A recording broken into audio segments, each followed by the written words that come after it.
Welcome, everyone, and thank you for joining the CDFI Fund for its webinar on the CDFI certification accountability requirements.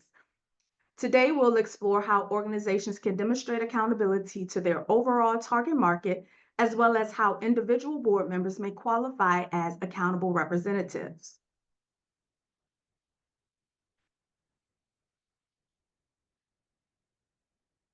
The CDFI Fund's founding statute states that a CDFI must maintain, through representation on its governing board or otherwise, accountability to residents of its investment area or targeted population.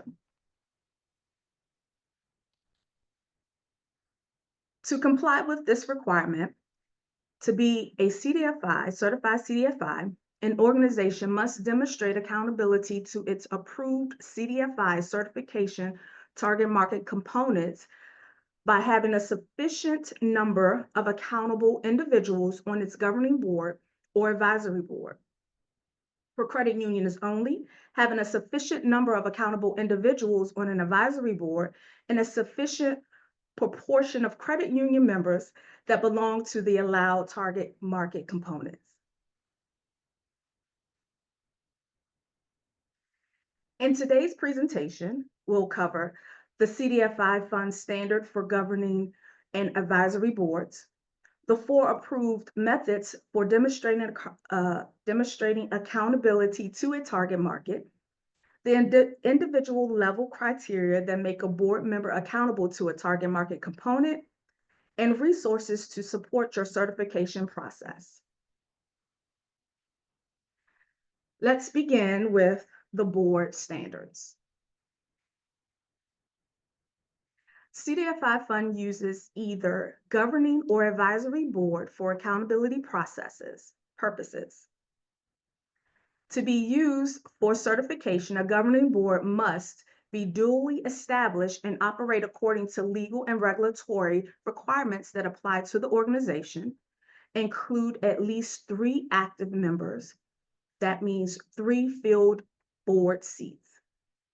To be used for certification, an advisory board must provide input to governing leadership on strategic and policy matters, be appointed through a documented action by the governing leadership, meet at least 3 times per year, consist of at least 5 active members, that means 5 filled seats, and be established under and operate in accordance with a leadership-approved advisory board policy. An advisory board policy must include the number of seats, which means the minimum of 5, frequency of meetings, which means at least 3 per year, the board's purpose and scope of strategic or policy input, how input is formally shared with governing leadership, which means through meetings, minutes, or reports, the selection and approval process for advisory board members, which means must be appointed by governing leadership, and a meaningful process for seeking input from or reviewing data on the financial needs and opportunities of the target markets it represents. Now let's discuss the approved methods of demonstrating accountability. CDFI's applicants may demonstrate accountability to their target markets using one of 4 methods: governing board only, governing board supplemented by advisory board supplemented by credit union membership, which is for credit unions only, or advisory board only. In the following slides, we'll review the requirements for each method. Before we review the 4 methods, it's important for us to understand a key concept. Each CDFI applicant has an overall CDFI certification market made up of 1 or more target market components, such as low-income targeted population, pre-qualified investment area, customized investment area, or other targeted population. Accountability requirements are based on the applicant's overall target market. I'll say that again. Accountability requirements are based on the applicant's overall target market. Each component must have at least one accountable board member, and specific percentage thresholds apply across the board. Option 1 is our governing board only. To meet accountability requirements using only a governing board, at least one governing board member must be accountable to each target market component, and at least 33% of the governing board must be accountable to the organization's overall CDFI certification target market. Option 2, the governing board supplemented by the advisory board. To meet accountability under this method, at least 20% of the governing board must be accountable to the overall target market. At least one advisory board member must be accountable to each target market component. At least 60% of the advisory board, must be accountable to the overall target market. I'll say that again.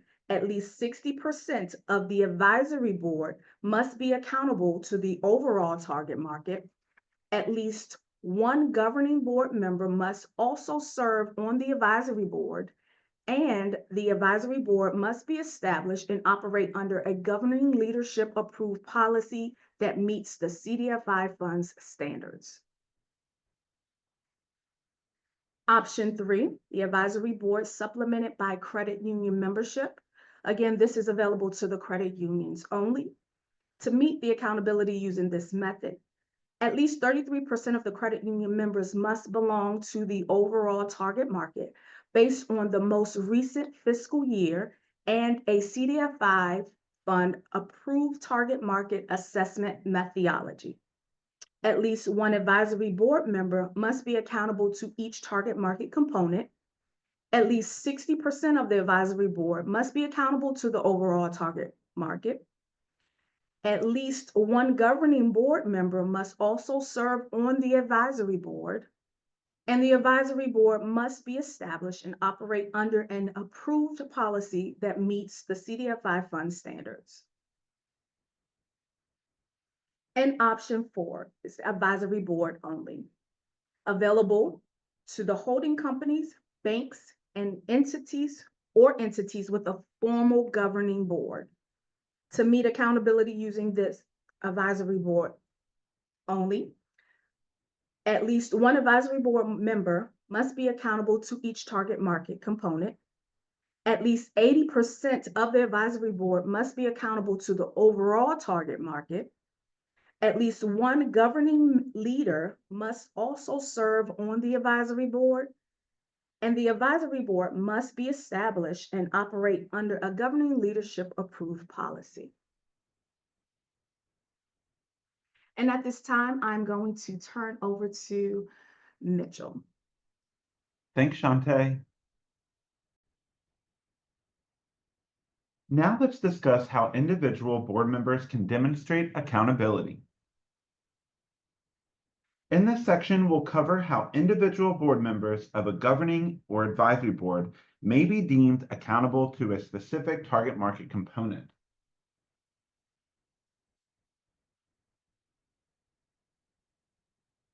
A board member may be considered accountable to a target market component based on one or more of these sources listed here in this table.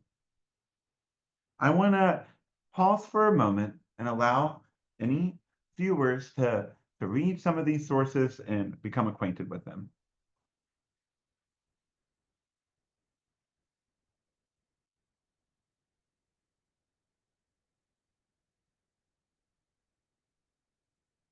We are now going to cover each of these sources of accountability with more depth.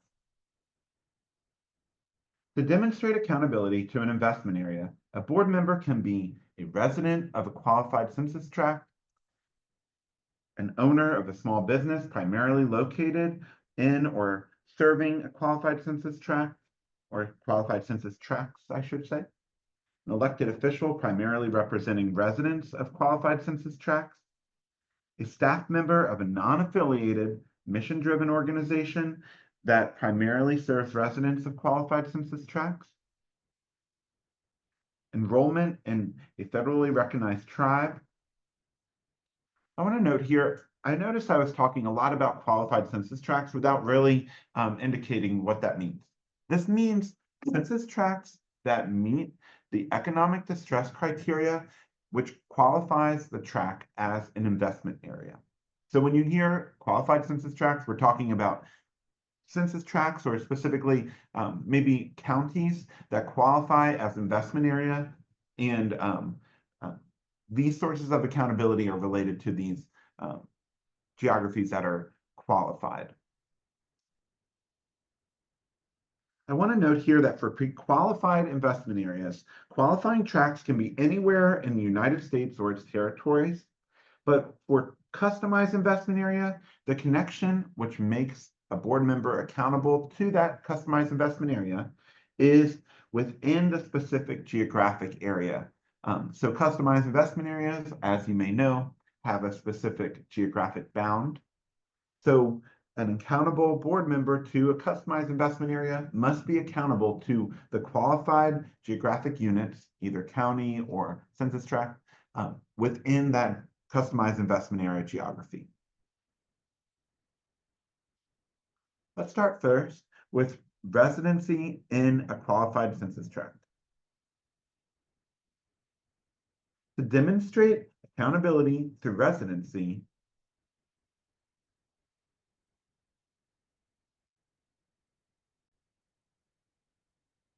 a CDFI must provide the FIPS code for the census tract where a board member's primary residence is located.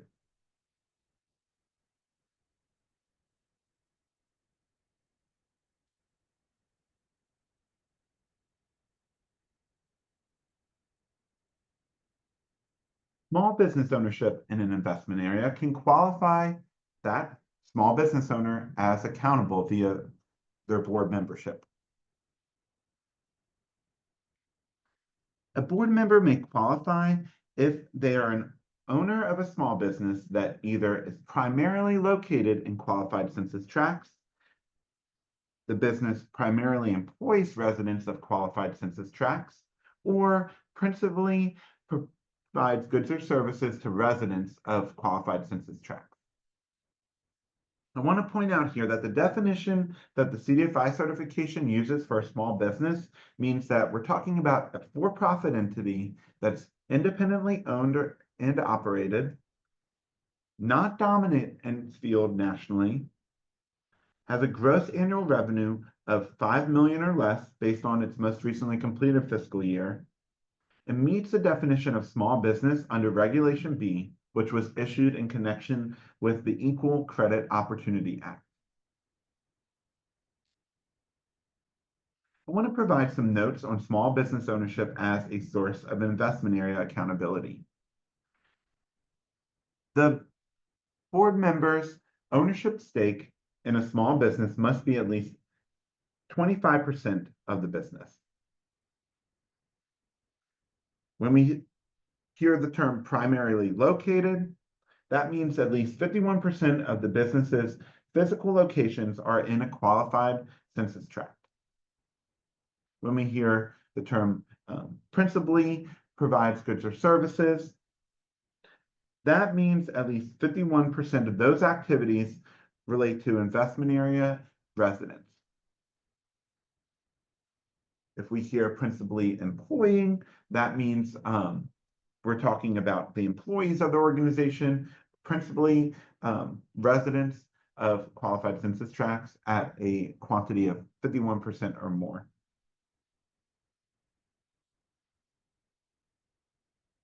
In order to show accountability to this particular market component via small business ownership, CDFIs either will create a CDFI create a SIMS map, which SIMS stands for CDFI Information Mapping System, but you create a SIMS map comprised of all the business locations of that particular small business. If we're talking about principally employing residents of a qualified census tract, then the applicant will need to, or the CDFI will need to provide an explanation of the process with data that indicates that they principally employ residents of qualified census tracts.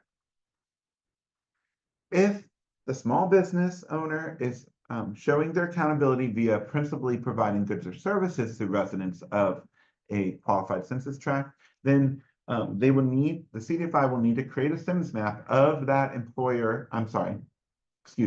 of that small business's service area. Let's talk about sources of individual accountability via an elected position. To qualify, the board member must primarily represent residents of qualified census tracts, at least 51% or more of constituents. CDFIs must provide the board member's official title, including the unit of government in the jurisdiction, and create a SIMS map in AMIS to show the elected jurisdiction's boundaries. The map must demonstrate that the elected official's constituents primarily reside in qualified census tracts that align with the relevant investment area. I'm going to now share some notes on employment as a source of investment area accountability. To qualify, primarily serving means the employer must serve residents of qualified census tracts at least 51% of its activity or more being directed to these residents. The employer must be community development driven, have a mission and a purpose that's clearly articulated verbatim as the employer would have on its governance document, organizing document, or board resolution. And it must clearly state this community development mission. The last would be a paid direct employee. The board member must be a paid direct employee of this third-party community development-driven organization. Volunteers and unpaid staff do not qualify.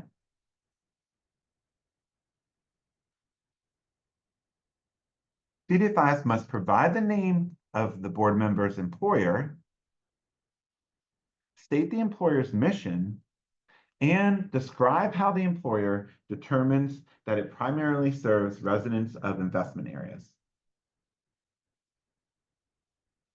For the employer's mission statement, the employer must demonstrate a community development mission either by explicitly referencing service to residents of investment areas or clearly stating a community development purpose. And we're talking here about the mission statement that is stated verbatim on this employer's governance, organizing, or board resolution documentation. For the description, to demonstrate that an organization primarily serves investment area residents, it must either provide data that at least 51% of the operations are focused on residents of qualified census tracts, provide information on the process used to determine the organization primarily serves residents of qualified census tracts, describe the factors that were taken into consideration to determine the organization primarily serves investment area residents, or identifying the service area and how it's comprised of qualified investment area census tracts. Let's finish this up with the investment area sources of accountability, talking about tribal enrollment as a source of investment area accountability. This applies only to entities that serve at least one customized investment area formally identified to the CDFI fund, and it's located fully within a native community geography. These CDFIs must provide the name of a federally recognized tribe in which the board member is enrolled.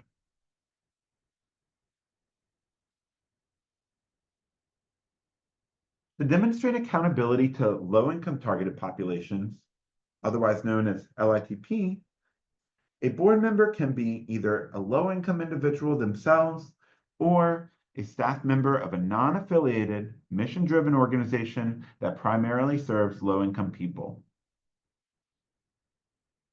When a board member is accountable via their income, the board member's low-income status must be verified using a CDFI fund-approved target market assessment methodology. When presenting this in the applications, CDFIs must attest to the board member being low income and having used one of the CDFI funds pre-approved target market assessment methodologies to determine that. I'm going to now share some notes on employment as a source of LITP accountability.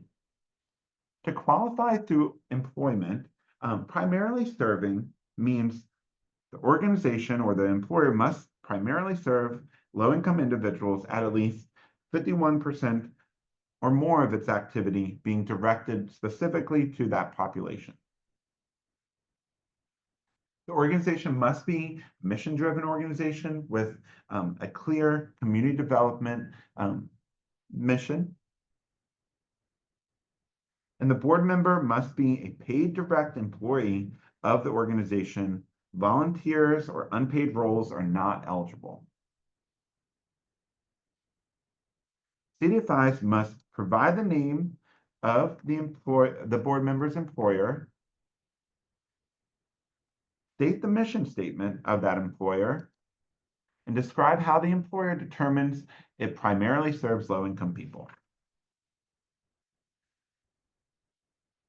For the employer's mission statement, the employer must demonstrate a community development mission as stated verbatim on its governance, organizing, or board resolution documents, either by explicitly referencing low-income people or explicitly stating the organization's community development purpose.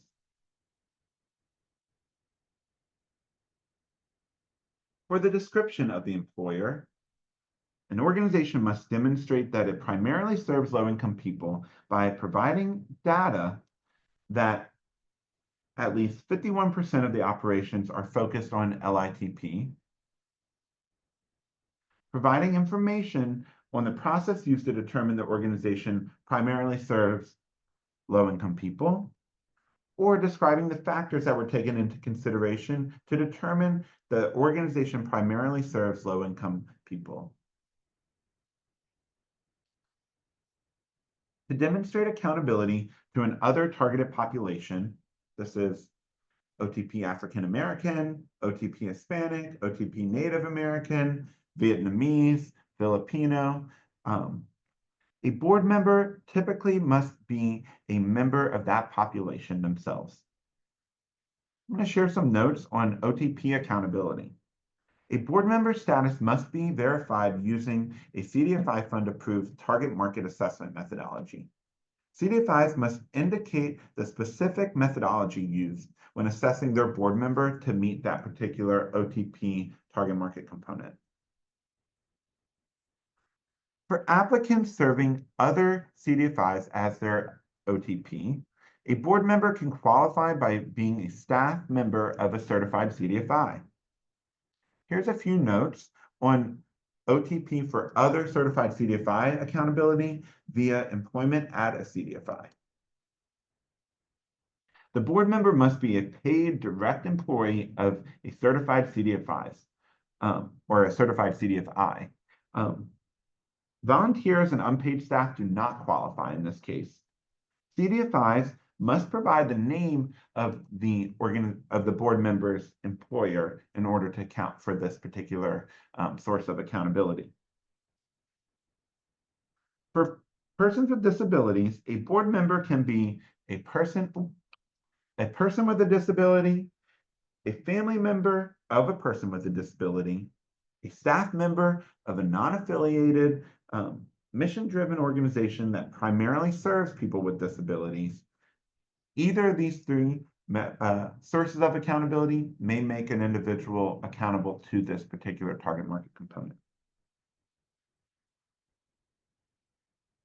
For OTP, people with disability accountability via their own status, A board member's status must be verified using a CDFI fund-approved target market assessment methodology. CDFIs must indicate the specific methodology used when maintaining their board member is accountable via this source. Let's talk about family relationships as a source of accountability. To qualify, a board member must be a family member of a person with a disability. Family member includes individuals related by blood, including half-siblings, adoption, or marriage. CDFIs must identify the relationship between the board member and the person with a disability. I'm going to share some notes on OTP, persons with disabilities accountability through employment.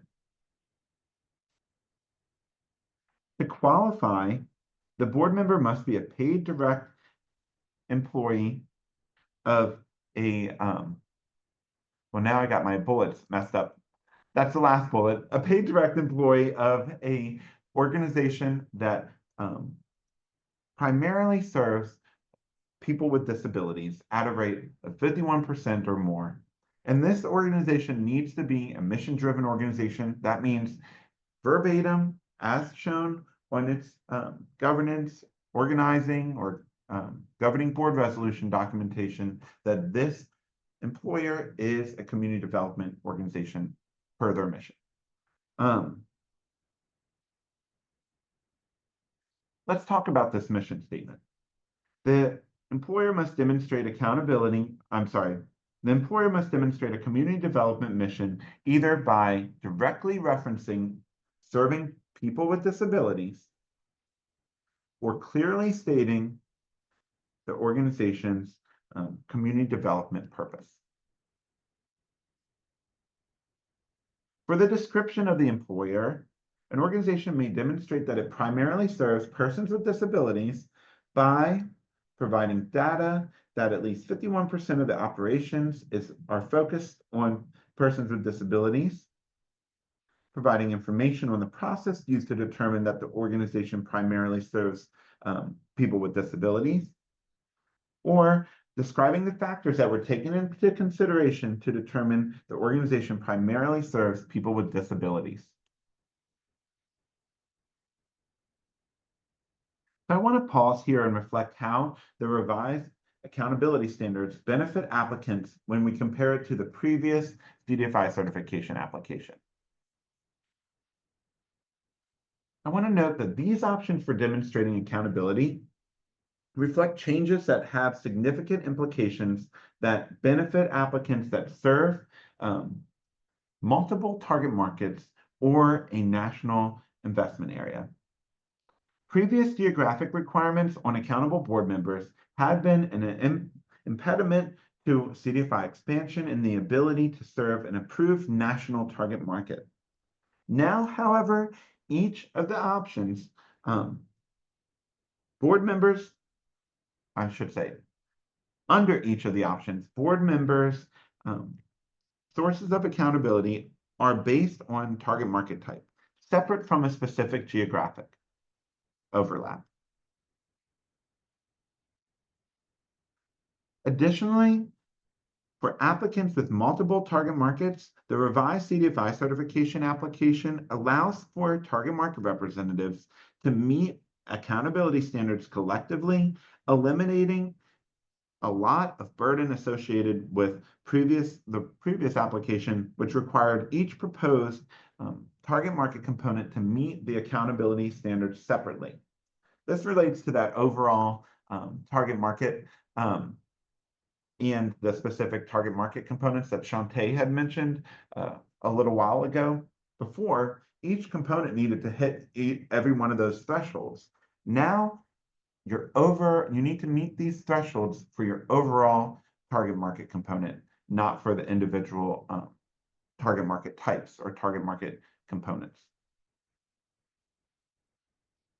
I want to now cover financial interest conflicts, which may prevent a board member from being accountable. There are some limitations on board members with certain financial interest in a CDFI a certified CDFI, such as board members who are or have family members who are employees, principals, partial owners of a CDFI. That would prevent them from being identified in the application as accountable to any of the applicant's target market components. However, the revised application does not disallow board members who receive compensation for their board service or those who have an active financial product with an applicant from potentially being accountable to a target market component. Instead, applicants must have a policy requiring any board members with an active financial product to recuse themselves from any decision that may involve that financial product. Okay, I'm going to wrap up this section with some examples on how to convey these sources of individual accountability using our application components. For a small business ownership where a board member is accountable to an investment area via their small business locations, a CDFI must determine the FIPS code attributed to each of the business locations for the board member. Then the CDFI must create a SIMS map comprised of all the locations' census tracts. Let's take an example. Let's say I'm Mitchell Ortel, a small business owner with 3 locations, one in Washington, D.C., one in Maryland, and one in Virginia. I would take my location addresses to determine the relevant FIPS code. As we have on the screen, we take these, in this case, dummy addresses, and then we apply them to our census data to figure out the FIPS code.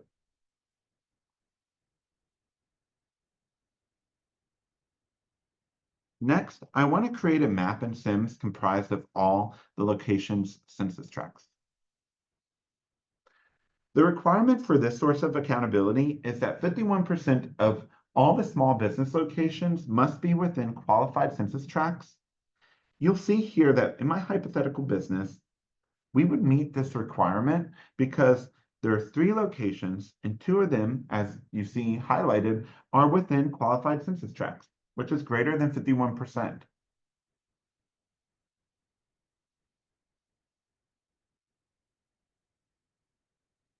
For small business ownership, where a board member is accountable to an investment area via their small business service area, a CDFI must create a SIMS map that conveys the business's service area.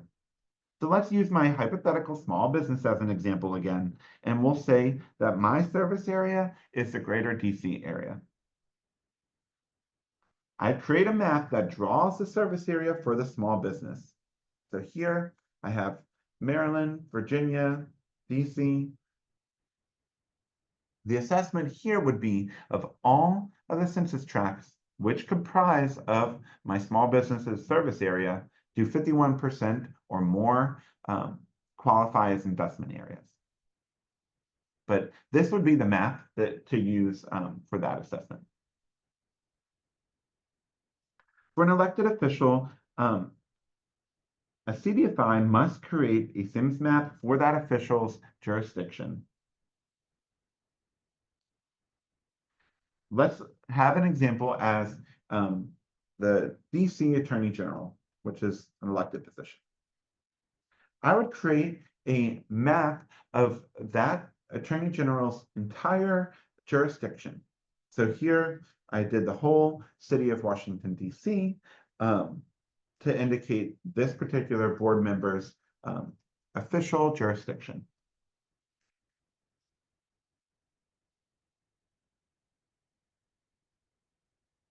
So now I want to kind of harken back to the sources of accountability for investment areas, LITP, and people with disabilities that relate to employment at a third-party, non-affiliated, community development-driven organization. So here we have community development, mission-driven entity. What is that? For accountability via employment, CDFIs will have to present their board members' employer's mission statement. A community development, mission-driven entity seeks to improve the quality of life for underserved people and/or distressed communities. And I want to provide some examples of community development-driven missions.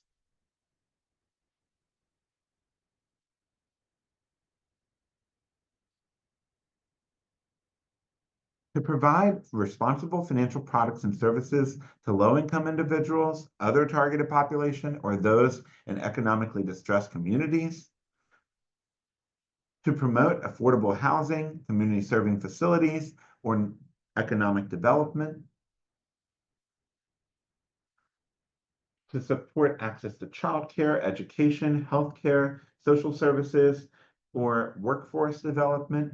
These are all examples that are community development missions, or what the CDFI fund would consider as a community development mission.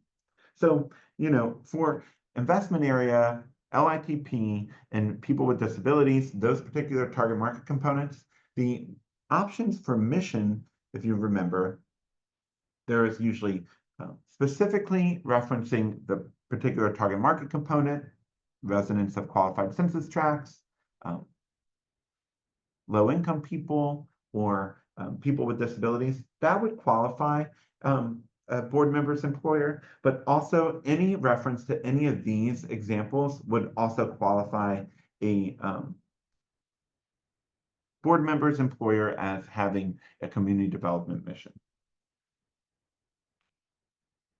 Also, for sources of accountability via employment, CDFIs must submit a clear and detailed explanation of the process used to determine that the non-affiliated third-party community development-driven entity where a board member is employed primarily serves one of the following: residents of qualified census tracts, low-income individuals, or persons with disabilities. In their descriptions, CDFIs include a clear identification the service area of the relevant entity, and this is specific to investment areas. Here you can use service area as a description of how the board member's employer serves your particular target market component. The factors and information used in making the determination, and the data resulting from any assessment. I have an example on the screen. I'm going to allow you guys to read this example for a moment. Well, before you read, I should tell you what it is. This is a description that an applicant used to substantiate its board member source of accountability for an LITP target market component. And here they're describing this board member's employer to see and convey that it is an entity that primarily serves low-income people.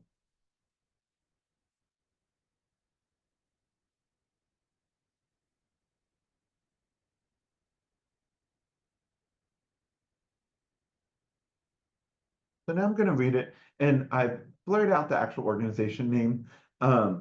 So I'm just going to replace it with my hypothetical small business, the Mitchell-Ortel Small Business. And we're going to say that the board member's place of employment, Mitchell-Ortel Small Business, plays a crucial role in supporting low-income Native people by fostering economic and financial independence. Mitchell's Small Business assists individuals and communities by helping them build personal assets through financial and entrepreneurial education. The organization focuses on providing accessible resources, including creative lending products, to ensure that underserved populations have the capital needed to pursue economic opportunities. By promoting home ownership and supporting the development of small businesses, Mitchell Small Business directly impacts the financial stability of low-income Native individuals and families, enabling them to achieve long-term economic security and self-sufficiency. Through these efforts, the Mitchell-Ortel Small Business empowers Native people to break cycles of poverty and create sustainable economic futures. This is a great, MO, great objective. However, this particular description falls short of our criteria for this particular aspect of the application. We are wanting a description to include how the CDFI or the applicant has determined that this board member's employer primarily serves whatever target market component, whether it is residents of investment areas, LITP or low-income people, or people with disabilities. So here we can see that this description fell short because while it conveys interesting and aspirational goals and objectives, and it specifically talks about what their activity is seeking to promote, it falls short because there's no clear factors or information that are demonstrated that the CDFI is using to make sure that this organization primarily serves, in this case, low-income people. There's no data that is being conveyed from an assessment that determines that the employer primarily serves low-income people. There's no indication of the process that either the CDFI or this third-party organization is using to identify its end beneficiaries. And for that reason, it does not meet the mark, even though it probably has that mission-driven, it meets that mission-driven requirement. It just does not meet the mark for the description of how this group has come to determine that it primarily serves low-income people. Well, I have another case. And in this other case, I'm sharing that this is a successful description of how an employer primarily serves, in this case, low-income people, but the theory behind it would apply to any target market component that's relevant to employment, I should say. I'm going to allow you to read this for a moment.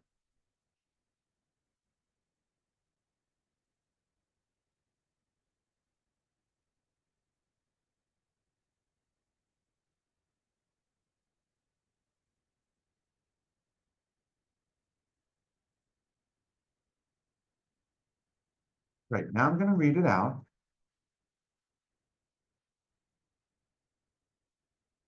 So we followed a 9-step process to determine that the board member's employer is specifically focused on serving distressed areas and focuses at least 51% of its population or its operations on residents of qualified census tracts in our national investment area. This process includes accessing, reviewing, and analyzing 1, a survey questionnaire completed by the board member, 2, the CDFI funds list of certified CDFIs, 3, a mission statement of an organization, 4, the organization's articles of incorporation, bylaws, or similar organizing document, 5, the organization's website, and to the extent possible, 6, the organization's most recent annual report, 7, the most recent independent audit report, 8, the most recent Form 990, and 9 is Charity Navigator rating. So, I want to point out here that this is a successful description to us because for this particular description, we're conveying a process here. The process by which the CDFI applying in this case or submitting material to us used to determine that this board member's employer actually serves the population that it's seeking that board member's accountability for, to which it's seeking the board member's accountability, I should say. In this case, it's showing the factors and information that's being used. We're looking at things like the CDFI funds list of certified CDFI. Perhaps this organization has imposed a requirement for themselves that they want their board members to be staff from certified CDFIs. They're looking at the mission statement of the organization. They're looking at the most recent annual report. They're looking at all of this information to convey that this particular employer actually is serving the particular market that for which its board member is seeking to be accountable to. I should also say, this screenshot actually just shows the top of this description. After it indicates the process, it then goes and provides data from the assessment that was taken for this particular organization to see if this employers and beneficiaries are actually, in this case, it's low-income people. So I want to just point that out. I'm not sharing that here because it was very data specific and I didn't want to put their business out here. But here we have a successful description because as you can see, we're detailing the process, we're underlying what factors and information that the organization is using to determine that they primarily serve low-income people in this case. It could be another one, either investment area, residents, or people with disabilities.